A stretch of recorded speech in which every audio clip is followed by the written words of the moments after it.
welcome to True Crime Never Sleeps podcast. I am your host, Larry Lease. Today we're diving into the Mansfield Murders. But first, we'd like to thank our sponsor, Poddex. Poddex are unique interview questions and episode starting prompts in the palm of your hand. So whether you're a new podcaster or existing broadcaster looking to grow your audience, you're going to check them out at poddex.com and use code Larry21 for 10% off your first order. And the link for Poddex will be in the description below. And also, we'd like to thank Audible for becoming our newest sponsor. You can go to audibletrial.com/Larry21 for a free 30-day trial and free audiobook of your choice. So without further ado, let's dive right into the Mansfield Murders.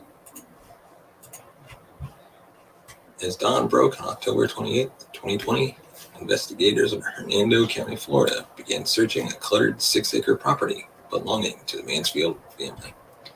They brought in heavy equipment and a team of forensic anthropologists to sift through the soil. After several hours, they announced they had found human remains.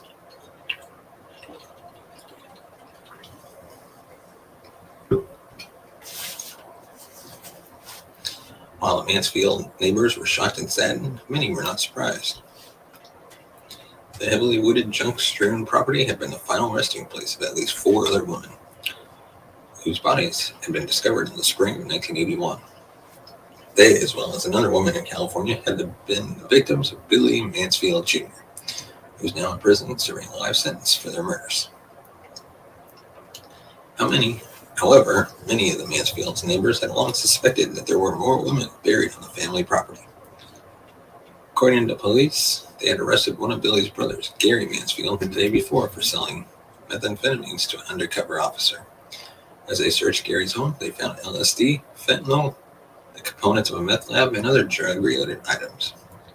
Then, in searching a nearby property, they also found what they called suspicious items, not related to the drug bust. Gary, as he was being handcuffed and placed in the police car, began yelling, demanding immunity, claiming there were more bodies all over the property. This, along with the unnamed suspicious items, allowed investigators to get a new search warrant for the Mansfield property, where within hours of arriving, what a surprise, they did indeed find human remains. The nature of those remains has not been disclosed to the public. However, the horrific story of the women who suffered and died at the hands of the Mansfield men did not start with Billy or Gary, but with their father, William Mansfield Sr. By the time of Billy's arrest in 1981, his father, William, was already in prison. He had a rap sheet going back decades and spanning multiple states, beginning in Michigan in 1946. William was 21 at the time and had been indicted for the attempted rape of a 13-year-old girl. However, at trial, the jury didn't believe the girl, and William was acquitted of the charges. A year later, he was convicted of armed robbery and sentenced to 5 to 20 years. He was paroled after 4. Only a few years after getting out, he was sent back to prison, violating the terms of his parole, because he had been arrested on rape charges in Reno, Nevada. It's one dirty, disgusting family. The Mansfields, William, his wife Virginia, and their 6 sons later moved to Weeki Wachee, which is now known as Spring Hill, Florida, in 1974. Their home life was chaotic and violent. In his trial, Billy claimed his father would encourage his sons to fight each other. Neighbors recalled seeing William chasing one of his sons down the street with a 2x4, yelling that he was going to kill the boy. During this time, William would be arrested at least 5 more times on charges from disorderly conduct to reckless use of firearms to assault and battery. Despite this, the family remained close, and several of his sons continued to live on the property and work for their dad's air conditioning repair service. It wasn't until 1980 that the world outside their isolated compound would begin to learn just how horrific the Mansfield family truly was. That year, 56-year-old William pled no contest to 4 of 40 counts related to sexually assaulting dozens of young women, including one whom he had assaulted repeatedly from the time she was 9 months old.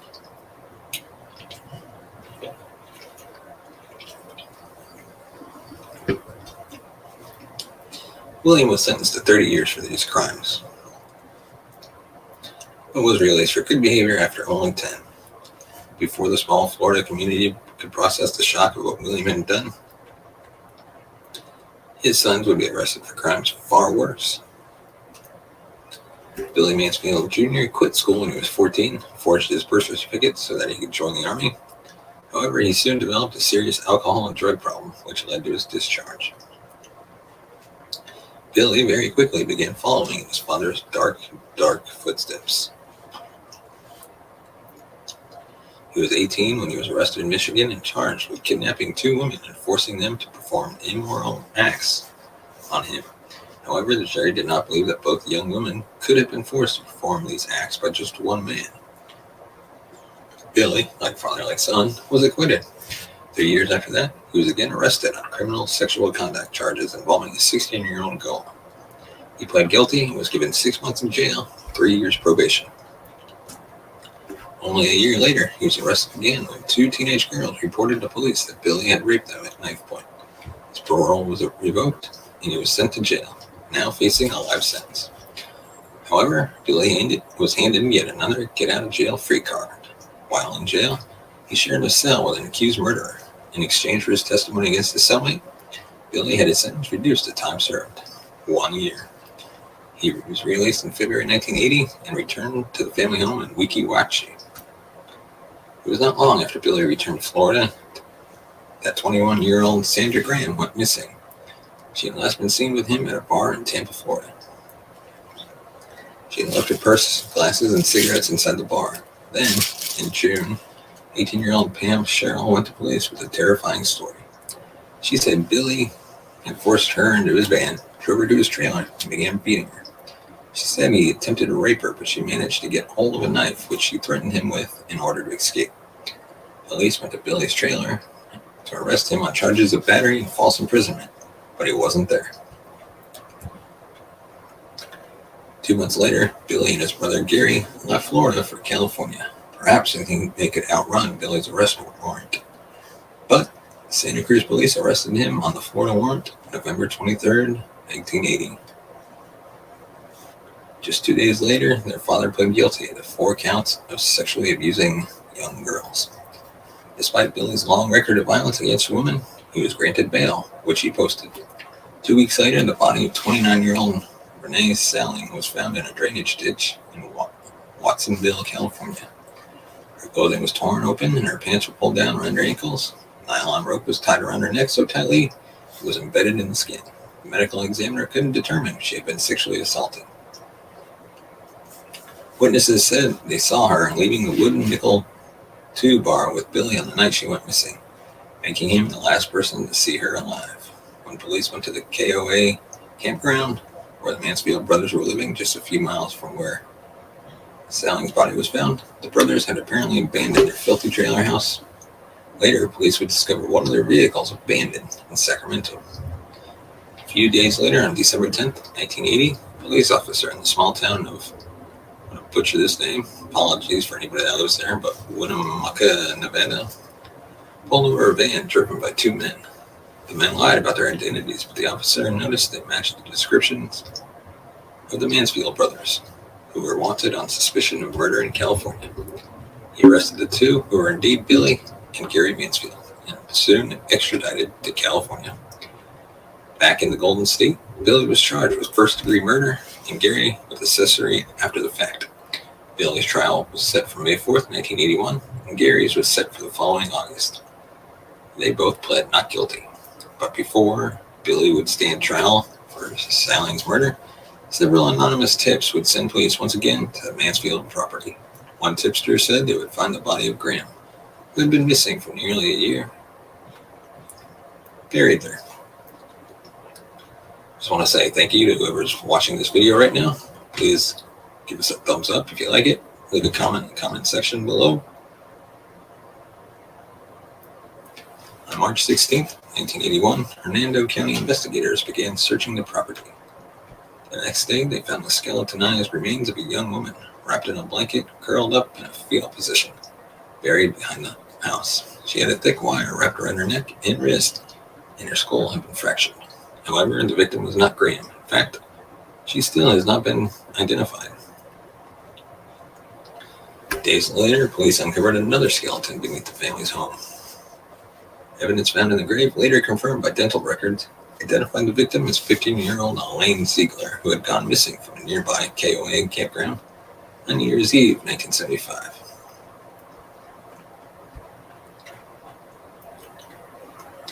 Billy Mansfield's first trial in California for the murder of Sailing began in July 1981. Since the only physical evidence linking Billy to Sailing was a fiber from a pair of his pants found on her body, the jury deadlocked. A second trial was set for January 1982. Billy didn't want to wait for another trial. In late October 1981, he and another inmate climbed up to a rooftop in the prison yard and jumped over the fence and escaped. Using sniffer dogs, police found the two just 12 hours later. Meanwhile, Gary entered into a plea deal with prosecutors in exchange for testifying against his older brother. The charges against him were dropped. In his second trial with his brother and a woman named only Cindy testifying against him, he was found guilty and sentenced to 25 years to life. At the same time, Billy was also indicted in Florida for the murders of the 4 women found buried on the family property, as well as the kidnapping and assault charges against Cheryl. He originally pled not guilty, but changed his plea to guilty to avoid the death penalty. However, he did not name the 2 unidentified victims. He was given 4 life sentences, but allowed to remain in California. That's where the story ends, or at least it seemed that way for nearly 40 years. That is, until Gary's drug bust and the subsequent discovery of more human remains. Billy's son, Billy Mansfield III, moved far away from Florida, and he hoped his family's notoriety. He has remained in contact with his father, who is now in his 60s and serving time in a prison medical unit. Billy III never believed that his father was guilty of the crimes he was convicted of. Instead, he believes that his uncle Gary was responsible for the murders, and only testified against Billy in order to save himself. Billy III, like many others, thinks they will find more bodies on the property. He believes those bodies will point to Gary's guilt. While it is unlikely that Billy is innocent of these murders, it does raise the question of Gary's involvement. While nothing is known yet, the search is ongoing. As this episode airs, one woman thinks her aunt, Sharon Hare, might be one of Billy's victims. She disappeared from St. Petersburg, Florida in November 1979.